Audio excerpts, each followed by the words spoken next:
किसी भी देखिए किसी भी रेक्टेंगल शेप को यानी आयताकार शेप को अगर अक्ष के अनुदिश से मोड़ देंगे तो क्या बन जाएगा? बेलन। क्या बन जाएगा? बेलन।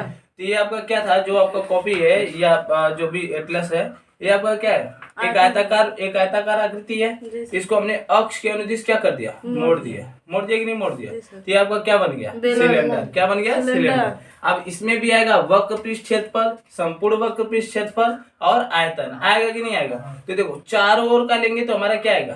वक्र पृष्ठ क्षेत्रफल। क्या आएगा? वक्र पृष्ठ क्षेत्रफल। और नीचे और ऊपर दोनों का ले लेंगे तो क्या हो जाएगा? संपूर्ण वक्र पृष्ठ क्षेत्रफल। समझेंगे नहीं समझे? तो देखिए ये चारों ओर का लेंगे तो ये आपका क्या आएगा? वक्र पृष्ठ क्षेत्रफल। और ये वाला पोर्शन दोनों ले लेंगे तो संपूर्ण वक्र पृष्ठ क्षेत्रफल। समझ रहे हो कि नहीं समझ रहे हो? तो देखिए वक्र पृष्ठ क्षेत्रफल का फॉर्मूला होता है 2 पाई RH। क्या होता है? 2 पाई RH। अगर बेलन की ऊंचाई आपका h है, त्रिज्या क्या है? R है। देखिए ये वाला जो नीचे और ऊपर का त्रिज्या होता है ना, दोनों आपस में क्या होते हैं? बराबर होते हैं। समझ रहे हो नहीं समझ रहे हो?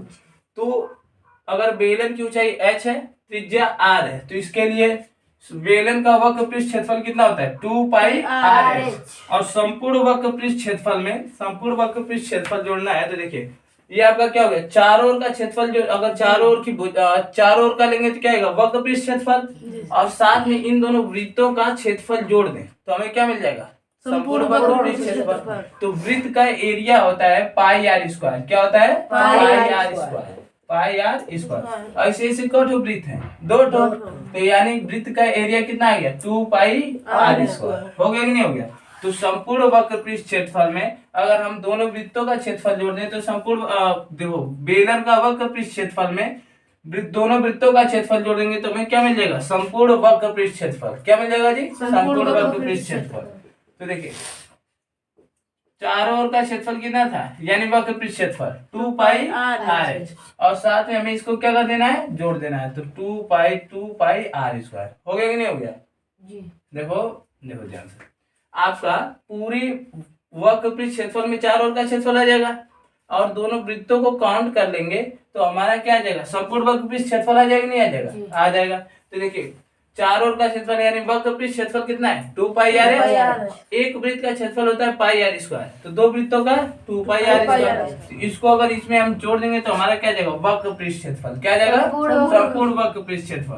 तो देखिए इसमें 2 मिल रहा है, इसमें 2 मिल रहा है, इसमें पाई मिल रहा है, इसमें पाई मिल रहा है, इसमें R मिल रहा है और इसमें R मिल रहा है। तो कॉमन कर ले, तो 2 पाई R कॉमन हो गया ना? तो यहाँ पर क्या बचा है? H। यहाँ पर क्या बचा? R। तो हमारा फॉर्मूला निकल कर आ जाता है 2 पाई R ब्रैकेट में H प्लस R। हाँ 2 पाई R ब्रैकेट में R प्लस H। समझिए नहीं समझिए? तो हमारा क्या गया? वक्र पृष्ठ क्षेत्रफल का फॉर्मूला। किसका गया? वक्र पृष्ठ क्षेत्रफल का फॉर्मूला। अब आयतन देखते हैं। आयतन तो आयतन बराबर होता है लंबाई गुणे चौड़ाई गुणे ऊंचाई। तो देखिए पाई R स्क्वायर H। क्या होता है? पाई R स्क्वायर H।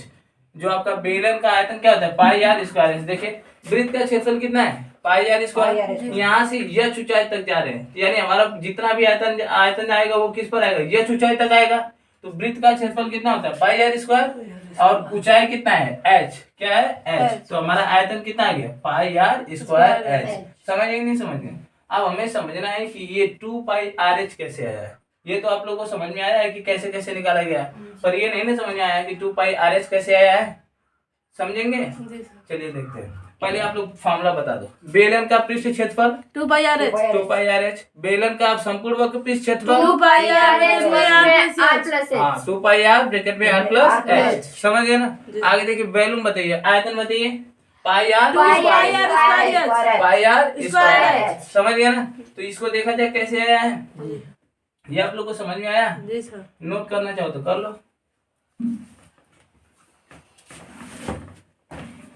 हो गया है।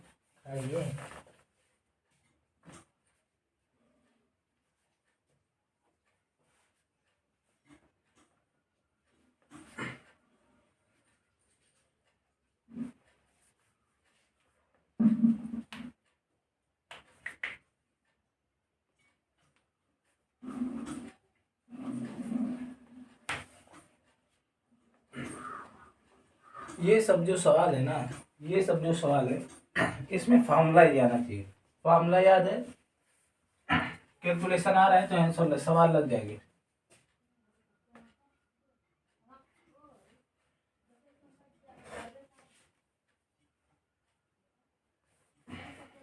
हो गया।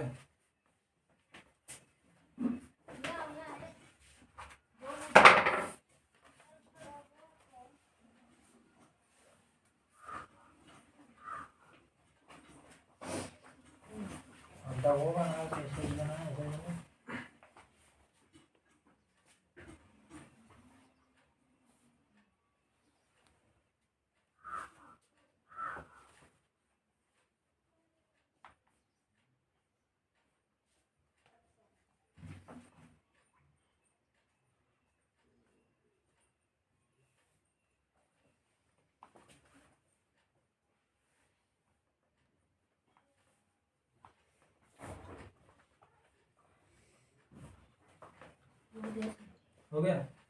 चलिए देखते हैं ये कैसे आया। चलिए देखते हैं कि बेलन का वक्र पृष्ठ क्षेत्रफल, बेलन का वक्र पृष्ठ क्षेत्रफल 2πr(h) कैसे आया, तो देखा जाए। चलिए देखिए, ये आप लोग को समझ में आ गया ना कि वक्र पृष्ठ, संपूर्ण वक्र पृष्ठ क्षेत्रफल कैसे आया और आयतन कैसे आया है। जी सर। अब चलिए देखते हैं वक्र पृष्ठ क्षेत्रफल कैसे है। देखिए हम जो बेलन बना रहे हो किसकी सहायता से बना रहे हैं, आयताकार आकृति से।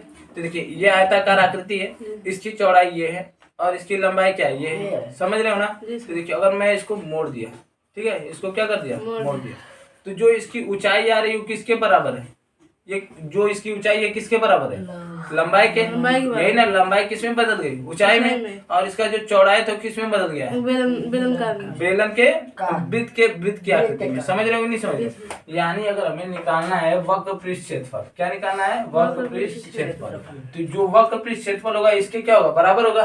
बराबर होगा कि नहीं बराबर होगा। चलिए देखते हैं। देखिए तो बेलन का पृष्ठ क्षेत्रफल CS है, क्या आ जाएगा, CS है इक्वल टू, CS से क्या आएगा, क्या आएगा, टोटल सरफेस एरिया। नहीं सर, तो TS से रहेगा ना, टोटल किसका, टोटल सरफेस एरिया CS है, बेलन का वक्र पृष्ठ क्षेत्रफल है ना, तो क्या आएगा, CS है, क्या आ जाएगा, CS है। तो देखिए कर्व सरफेस, हाँ ठीक है। देखिए इसकी लंबाई क्या मान लेते हैं, इसकी लंबाई मान लेते हैं, क्या मान लेते हैं जी, इसकी लंबाई मान लेते ऊंचाई, इसकी लंबाई मान लेते कितना, देखिए इसमें वृत्त है, वृत्त है कि नहीं, वृत्त का अगर परिधि निकालेंगे, जो चौड़ाई है किसके बराबर है, परिधि के बराबर है। ध्यान से देखो, यानी जो CSA होगा ये किसके बराबर होगा, आयताकार आकृति के क्षेत्रफल के बराबर होगा, होगा कि नहीं होगा, क्षेत्रफल के बराबर होगा। तो आयताकार आकृति का क्षेत्रफल क्या होता है, L इंटू बी, क्या होता है, L इंटू बी।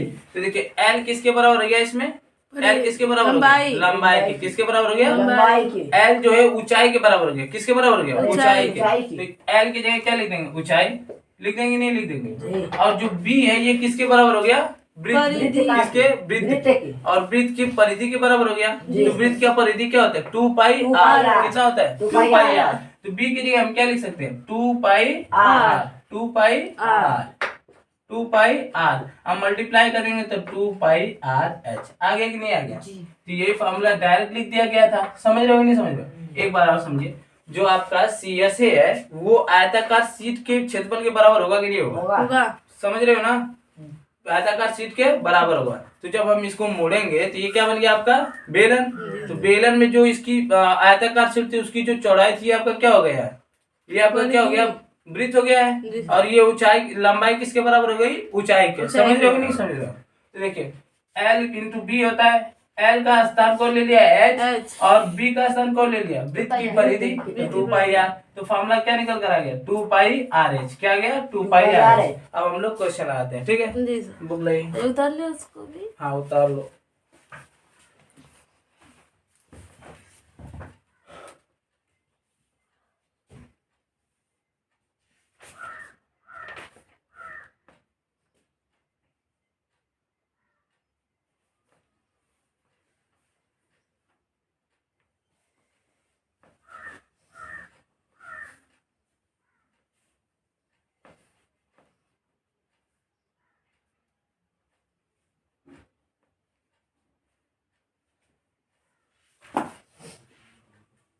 उतर गया। चलो क्वेश्चन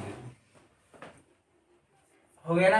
एक बार और बताइए, बेलन का पृष्ठ क्षेत्रफल होते हैं बेलन का 2 pi r h. 2 pi r 2 h. Pi r h, और बेलन का संपूर्ण वक्र पृष्ठ 2 क्षेत्रफल पाई आर में आर प्लस एच। हाँ, और आयतन कितना होगा? आयतन यार गुणे बी। नहीं, पाई आर स्क्वायर है। क्या होता है? पाई पाई आर आर स्क्वायर। बेलन का आयतन क्या होता है? Pi r square H. समझ रहे हो ना। अब क्वेश्चन देखिए, क्वेश्चन है 13.2 का पहला क्वेश्चन।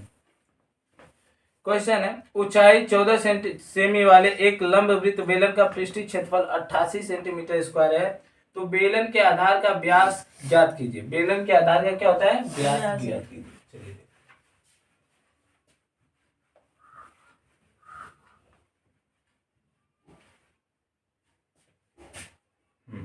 चलिए,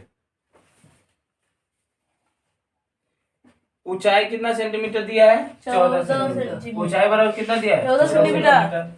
फिर इसके बाद पृष्ठीय क्षेत्रफल। पृष्ठीय क्षेत्रफल का मतलब क्या दिया है? बेलन का पृष्ठीय क्षेत्रफल।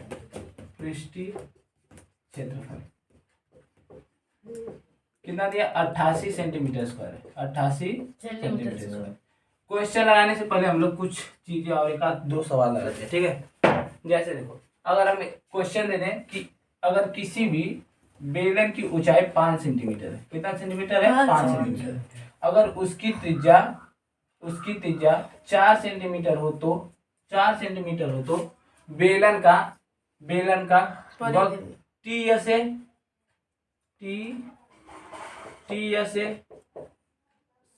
ए और वैल्यूम बताइए, ज्ञात करके दिखाइए। तो यदि इसी किसी फार्मूला में हाँ सेम इसी फार्मूला पर लगेगा, लगा के दिखाइए। कौन सा फार्मूला लगेगा? क्या कहते हैं? यही जो बताया, टी एस ए का मतलब टोटल सरफेस एरिया, संपूर्ण वक्र पृष्ठ क्षेत्रफल, सी एस ए वक्र पृष्ठ क्षेत्रफल, और आपका वैल्यूम आयतन।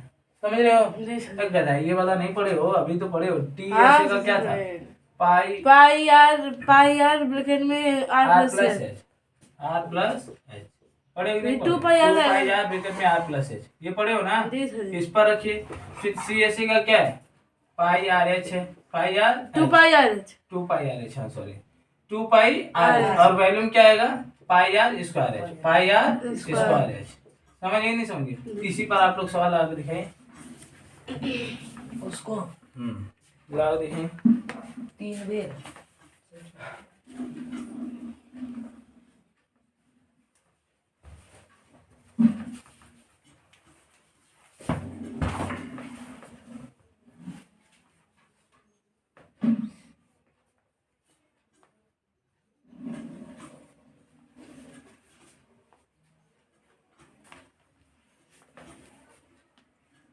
एक बता दे कि लगा लेंगे आप लोग?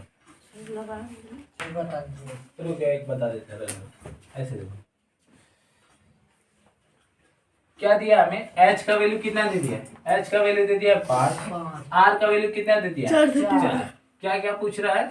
T S A. क्या पूछ रहा है? TSA। वक्र पृष्ठ क्षेत्रफल। वक्र पृष्ठ क्षेत्रफल पूछ रहा है। तो वक्र पृष्ठ क्षेत्रफल का फॉर्मूला क्या होता है? 2 pi r h. 2 pi r H, ये होता है ना। तो 2 पाई आर का मान कितना है? 5। कितना आ गया? 5। और एच का मान कितना दिया है? 5। और आर का मान कितना दिया है? 4। तो आर के क्या रख देना है? 4। एच का मान कितना दिया है? 5। तो आपका आ जाएगा 4 × 5 = 20 × 40। कितना पाई आ गया? सर जी बोलो। सर जी पाई का मान 22/7 ना। हाँ वो भी, हाँ रखेंगे अभी। समझे? इतना समझे कि नहीं समझे? जी सर। सदी 4 पाई 40 पाई आ गया कि नहीं आ गया? आ गया। 4 20 ना होगा। अब क्या करा? अच्छा, 20 20 40 ना होगा? हो गया कि नहीं हो गया? जी सर। पाई का मान कितना होता है? 3.14। कितना होता है? 3.14। अब मल्टीप्लाई कर देंगे तो 4 चौका 16, 4 एकम 4, कितना बचा? 5 हो गया। 4 3 12, कितना आ गया जी? 12। दशमलव कितने स्थान पर है? एक स्थान पर है। 0 दशमलव क्या कर देगा? एक स्थान पीछे कर देगा। तो आपका आंसर कितना आ जाएगा? 125.6 हमारे 22/7 होता है। हाँ, तो डेसिमल में बदलते हैं तो 3.14 हो जाता है। समझे कि नहीं समझे? उसको बंद कर दिया।